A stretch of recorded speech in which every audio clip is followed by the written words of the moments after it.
പ്രഭാതത്തിൽ മനസ്സിലായിരിക്കുന്ന എല്ലാ ദൈവമക്കളെയും കർത്താവ് ഒരുമിച്ച് അനുഗ്രഹിക്കട്ടെ. നമുക്കിന്നത്തെ ചിന്തയ്ക്കായിട്ട് വായിക്കാം.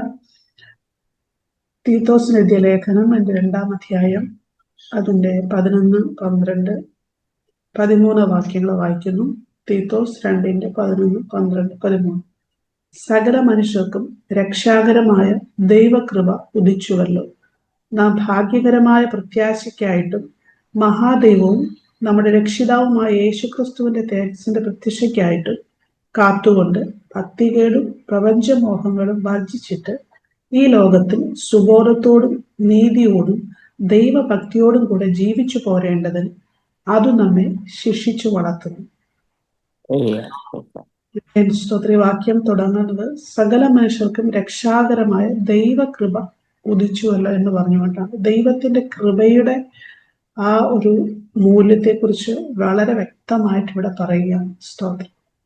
നാം ആയിരിക്കുന്ന ദൈവകൃപയാലാണ്, നാം ആയതും ദൈവകൃപയാലാണ്. ഓരോ ദിവസവും ക്രിസ്തുവിൽ നാം നിൽക്കുന്നതും വളരുന്നതും നാം എന്തെങ്കിലുമൊക്കെ ചെയ്യുന്നുണ്ടെങ്കിൽ അത് കർത്താവിന്റെ കൃപയാൽ മാത്രമാണെന്ന് ഒരു തിരിച്ചറിവ് വിശ്വാസികളായ നമുക്ക് എല്ലാവർക്കും എപ്പോഴും ഉണ്ടായിരിക്കേണ്ടത് ആവശ്യമാണ്. ഓൾറെഡി ഈ ദൈവകൃപ നമുക്ക് വേണ്ടി സകലവും ചെയ്തിരിക്കുകയാണ്. അപ്പോൾ തന്നെ ഈ കൃപയിൽ വളരേണ്ടതിന് ഹല്ലേലൂയ നമ്മളുടെ ഹാർഡ് വർക്കോ അല്ലെങ്കിൽ നമ്മൾ ഒരുപാട് സ്ട്രൈവ് ചെയ്ത് കാര്യങ്ങൾ ചെയ്യണം എന്നല്ല ബൈബിൾ പറയുന്നത്. മറിച്ച് ഈ കൃപ നമുക്ക് വേണ്ടി എന്താണ് ചെയ്തിട്ടുള്ളത് എന്ന് നാം മനസ്സിലാക്കുകയാണ് ചെയ്യുന്നത്. കർത്താവിനോട് അടുത്ത് ചെല്ലുമ്പോൾ ദൈവം അടുത്ത് വരുമെന്ന് പറയുമ്പോൾ അതിന്റെ അർത്ഥം ഈ സ്നേഹത്തെ കൂടുതൽ എനിക്ക് അറിയണം കർത്താവേ, ആ കൃപ എന്താണെന്ന് കൂടുതൽ അറിയണം എന്നുള്ളൊരു താല്പര്യത്തോടെ ആ സ്നേഹം അനുഭവിക്കാനായിട്ട് ഓൾറെഡി കർത്താവിന്റെ സ്നേഹം കർത്താവ് നമുക്ക് തന്നു കഴിഞ്ഞു. ആ സ്നേഹം ഇങ്ങനെ കൂടി വരുന്നതോ അല്ലെങ്കിൽ കുറഞ്ഞു പോകുന്നതോ സ്നേഹമല്ല, ദൈവത്തിന്റെ സ്നേഹം എന്ന് പറഞ്ഞു. അൺകണ്ടീഷണൽ ലവ് എന്ന് പറയുമ്പോൾ നമ്മൾ എന്തെങ്കിലും ഒരു വലിയ നല്ല കാര്യം ചെയ്യുമ്പോഴേക്കും എന്നാ പിന്നെ ഇത്രയും നല്ല കാര്യം ചെയ്യുന്നത് കുറെ സ്നേഹം കൊടുക്കാം. അത് മാനുഷിക സ്നേഹമാണ് അല്ലേ? സ്തോത്രം. പക്ഷെ ദൈവത്തിന്റെ സ്നേഹം അത് ഫിക്സഡ് ആണ്, അതിന് മാറ്റമില്ല, അത് അൺകണ്ടീഷണൽ ആണ്. അത് അങ്ങോട്ടും ഇങ്ങോട്ടും എന്താ പറയാ ചലിക്കുന്ന ഒരു സ്നേഹമല്ല. നമുക്ക് ഓരോരുത്തർക്കുമുള്ള ദൈവത്തിന്റെ സ്നേഹം എന്ന് പറയുന്നത് നമ്മൾ ചെയ്യുന്ന നല്ല പ്രവൃത്തികളോ നമ്മൾ ചെയ്യുന്ന നല്ല തീരുമാനങ്ങളോ ഒന്നും ആ സ്നേഹത്തെ ഒട്ടും അങ്ങോട്ടും ഇങ്ങോട്ടും ചലിപ്പിക്കുന്നില്ല. മറിച്ച് എന്താണ് സംഭവിക്കുന്നത്? ആ സ്നേഹത്തിലോട്ട് കൂടുതൽ നമ്മൾ അടുക്കുമ്പോഴാണ് ആ സ്നേഹം നമുക്ക് അനുഭവിക്കാൻ കഴിയുന്നത്. ഞാൻ പറഞ്ഞ് മനസ്സിലാവുന്നുണ്ട്. ഇപ്പോൾ ഫോർ എക്സാമ്പിൾ നമ്മുടെ കുഞ്ഞുങ്ങളൊക്കെ സ്തോത്രം ഇവിടെ പലപ്പോഴും കണ്ടിട്ടുണ്ട്. കുഞ്ഞുങ്ങളൊക്കെ ഞങ്ങൾ ഇരിക്കുമ്പോൾ ഞാൻ ഓടി വന്ന് നമ്മുടെ മടിയിൽ കയറിയിരിക്കും. അവർ നമ്മുടെ മടിയിൽ കയറിയിരിക്കുന്നത് അല്ലെങ്കിൽ നമുക്ക് ഉമ്മ തരുന്നത് അവര് നമ്മളെ പേടിച്ചിട്ടോ അല്ലെങ്കിൽ പപ്പയും മമ്മിയും അടിക്കുമെന്ന് പേടിച്ചിട്ടോ അല്ലെ ഇങ്ങനെ കാണിച്ചാലേ പപ്പയും മമ്മി എന്നെ സ്നേഹിക്കൂ അല്ലെങ്കിൽ അവരെനിക്ക് ഓരോ കാര്യം സാധിച്ചു തരുമെന്ന് വിചാരിച്ചുകൊണ്ട് ഒരിക്കലും അല്ല. അവർക്കറിയാം ഓൾറെഡി പപ്പയും മമ്മിയും കുഞ്ഞുങ്ങളെ സ്നേഹിക്കുന്നുണ്ടെന്നറിയാം. അപ്പൊ ആ സ്നേഹം അവർ പ്രകടിപ്പിക്കുക ചെയ്യുന്നത്. നമ്മളെ വന്ന് കെട്ടിപ്പിടിക്കുന്നു, നമുക്ക് ഉമ്മ തരുന്നു, നമ്മുടെ മടി കയറിയിരിക്കുന്നു, നമ്മളോട് കൊഞ്ചുന്നു, കാര്യങ്ങൾ പറയുന്നു. അപ്പൊ സത്യത്തിൽ എന്താ അവിടെ സംഭവിക്കുന്നത്? ആ കുഞ്ഞുങ്ങൾക്ക് അപ്പനും അമ്മയ്ക്കുള്ള ആ സ്നേഹത്തെ കുഞ്ഞുങ്ങള് അവരതിനെ അക്സെപ്റ്റ് ചെയ്ത് അവർ തിരിച്ചങ്ങോട്ട് പ്രകടിപ്പിക്കുക ചെയ്യുന്നത്. സത്യത്തില് കർത്താവ് നമ്മളോട് ഇങ്ങനെയാ ചെയ്യുന്നത്. സ്തോത്രം. കർത്താവിന്റെ സ്നേഹത്തെ ഒന്നുകൂടി വ്യക്തമാക്കി പറഞ്ഞിട്ടുണ്ടെങ്കിൽ സ്തോത്രം, നാം ഒരു വെള്ളപ്പൊക്കത്തിലോ അങ്ങനെ അല്ലെങ്കിൽ നാം നീന്തി മുങ്ങാൻ പോകുന്ന ഒരു സാഹചര്യത്തിൽ ഒരു കൈ തന്ന് നമ്മെ രക്ഷിക്കുന്ന പോലെയാണ് ദൈവത്തിന്റെ കൃപയെന്ന് പറയുന്നത്. അതായത് നമ്മളവിടെ നീന്തിയെന്ന് നമുക്ക് അവിടെ പുകഴാനില്ല. സ്തോത്രം. ഹല്ലേലൂയ. നമ്മൾ എത്ര ആഴത്തിൽ നീന്തി, ഞാൻ എൻ്റെ സർവ്വശക്തിയും എടുത്ത് നീന്തി, അല്ലെങ്കിൽ ഞാൻ ഭയങ്കര പ്രാഗൽഭ്യത്തോടെ നീന്തി എന്ന് പറയുന്നതല്ല അവിടെ കാര്യം. ഓൾറെഡി ദൈവത്തിന്റെ കരം നമുക്ക് വേണ്ടി അവിടെ പിടിച്ചിട്ടുണ്ട്. നമ്മൾ താന്നു പോകാതെ മുങ്ങിപ്പോകാതെ നമ്മളെ കരുതുന്ന കരത്തിന്റെ കൃപ. സ്തോത്രം. അത് നമ്മളെ താങ്ങുന്നത് കൊണ്ടാണ് ആ കൃപയിൽ നാം ആയിരിക്കുന്നത്. സത്യത്തിൽ ദൈവകൃപ ഇവിടെയാണ് മനസ്സിലാക്കേണ്ടത്. ഹല്ലേലൂയ. പലരും പറയുന്ന കേൾക്കാം, ഞാൻ 40 days ഫാസ്റ്റിംഗ് എടുത്തു, കഴിഞ്ഞ ഈ വർഷം 5 വട്ടം എടുത്തു, 40 വട്ടം എടുത്തു, അല്ലെങ്കിൽ 30 വട്ടം എടുത്തു. ഹല്ലേലൂയ. സ്തോത്രം. പലപ്പോഴും ദൈവം പറഞ്ഞിട്ട് പോലും ആയിരിക്കത്തില്ല അങ്ങനെയൊക്കെ ഫാസ്റ്റിംഗ് എടുക്കുന്നത്.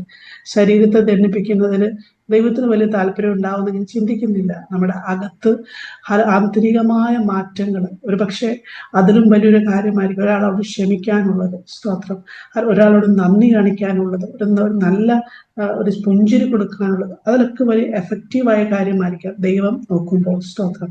ഫാസ്റ്റിങ്ങിനെ കുറച്ച് പറയുകയല്ല ഇവിടെ, പക്ഷെ ഞാൻ പറയുന്നത് കൃപയെ നാം മനസ്സിലാക്കേണ്ടവണ്ണം മനസ്സിലാക്കി കഴിയുമ്പോൾ, സ്തോത്രം, നമ്മുടെ ദൈവം നമ്മളെ പനിഷ് ചെയ്യും, നമ്മളെ ശിക്ഷിക്കുമെന്ന് കരുതി കർത്താവിനെ സ്നേഹിക്കാതെ, ഉപവസിക്കാതെ, ദൈവത്തിന്റെ അടുത്ത് വന്നിരിക്കാതെ, മറിച്ച് കർത്താവിനുള്ള വിശ്വസ്തത, എൻ്റെ പിതാവിനോട് എനിക്ക് കാണിക്കാനുള്ള സ്നേഹമാണ്, ആ സ്നേഹത്തെ അനുഭവിക്കാനുള്ള ഒരു അവസരമാണ്. സ്തോത്രം. കൂടുതൽ അറിയാനുള്ള, കൂടുതൽ വിശ്വസ്തനാകാനുള്ള ഒരു അവസരമാണെന്ന് നാം തിരിച്ചറിയുമ്പോഴാണ്, സ്തോത്രം, ആ ബന്ധം കൂടുതൽ ദൃഢമായി തീരുന്നത്.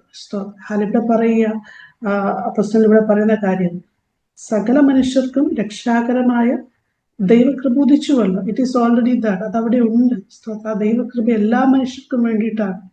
അത് ഓൾറെഡി ഉണ്ട്. സ്തോത്രം. നമ്മുടെ ഭാഗ്യകരമായ പ്രത്യാശയ്ക്കായിട്ടും മഹാദൈവവും നമ്മുടെ രക്ഷിതാവുമായ യേശു ക്രിസ്തുവിന്റെ തേജസ്സിന്റെ പ്രത്യക്ഷയ്ക്കായിട്ടും കാത്തുകൊണ്ട് ഭക്തികേടും പ്രപഞ്ചമോഹങ്ങളും വർജിച്ചിട്ട് ഈ ലോകത്തിൽ സുബോധത്തോടും നീതിയോടും ദൈവഭക്തിയോടും കൂടെ ജീവിച്ചു വരേണ്ടതിൽ അത് നമ്മെ ശിക്ഷിച്ചു വളർത്തും.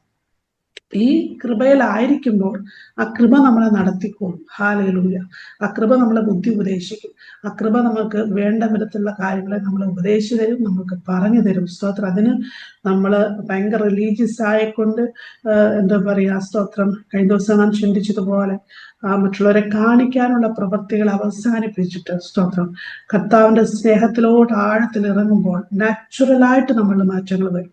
നാച്ചുറലായിട്ട് നമ്മളിൽ അതിന്റെ റിഫ്ലക്സ് ആക്ഷൻസ് അല്ലെങ്കിൽ അതിന് പ്രതിപ്രവർത്തനങ്ങൾ നമ്മളിൽ വരും. അതാ ദൈവം നമ്മെ കുറിച്ച് ആഗ്രഹിക്കുന്നത്. റോമർക്ക് എഴുതിയ ലേഖനം 6-ാം അധ്യായം അതിന്റെ 13-14 വാക്യങ്ങൾ ഇങ്ങനെ പറയുന്നു. സ്തോത്രം. നിങ്ങളുടെ അവയവങ്ങളെ അനീതിയുടെ ആയുധങ്ങളായി പാപത്തിന് സമർപ്പിക്കുകയും അരുത്.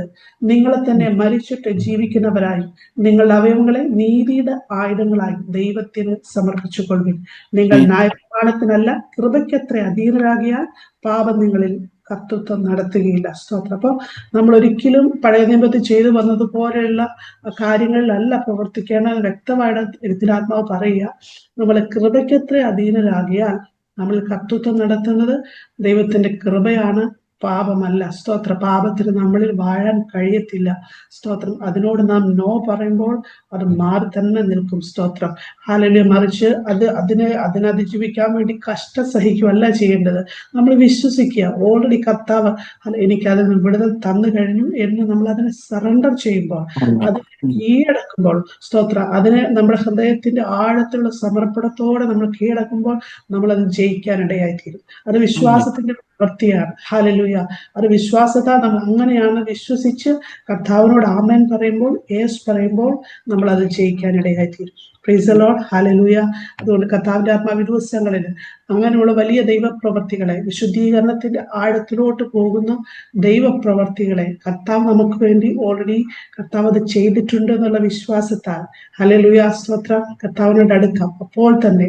അപ്പോൾ തന്നെ മാനുഷികമായ നമ്മുടെ പ്രവർത്തനങ്ങളെ പരിശുദ്ധാത്മാവ് ആഗ്രഹിക്കാത്ത രീതിയിൽ, സ്തോത്രം, നമ്മൾ എന്തെങ്കിലുമൊക്കെ ചെയ്യുന്നുണ്ടെങ്കിൽ അതിനെല്ലാം മാറ്റി വെച്ചുകൊണ്ട് അത് ദൈവപ്രസാദം ഉണ്ടാക്കുന്നില്ല എന്ന് മനസ്സിലാക്കിക്കൊണ്ട് കൂടുതൽ അപ്പനെ സ്നേഹിക്കുവാൻ, ആഴത്തെ മനസ്സിലാക്കുവാൻ, ആ സ്നേഹം എന്താണെന്നൊന്ന് മനസ്സിലാക്കുവാൻ, ആ കൃപ എനിക്ക് വേണ്ടി എന്തൊക്കെയാ ചെയ്തതെന്ന് എന്നെ പഠിപ്പിച്ചു തരണേ കർത്താവ് എന്ന് പറയുവാൻ കർത്താവിന്റെ ആത്മാവ് നമ്മെ സഹായിക്കും. നമുക്കറിയാം, ഞാൻ പറഞ്ഞ ഉദാഹരണം തന്നെ, കുഞ്ഞുങ്ങള് അപ്പനും അമ്മയും തമ്മിലുള്ള ബന്ധം നമുക്കെല്ലാം മക്കളുള്ളതാ അല്ലേ? സ്തോത്രം.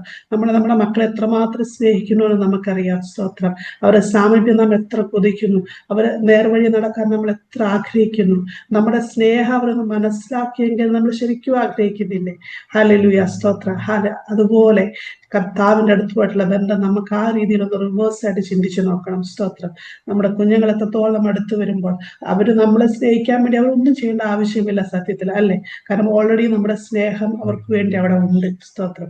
പക്ഷെ അവരടുത്ത് വരണം. അവര് നമ്മളോട് ആ സ്നേഹത്തെ മനസ്സിലാക്കണമെന്ന് അവരവരുടെ പ്രവർത്തനങ്ങളിലൂടെ കാണിച്ചാൽ മാത്രം മതി.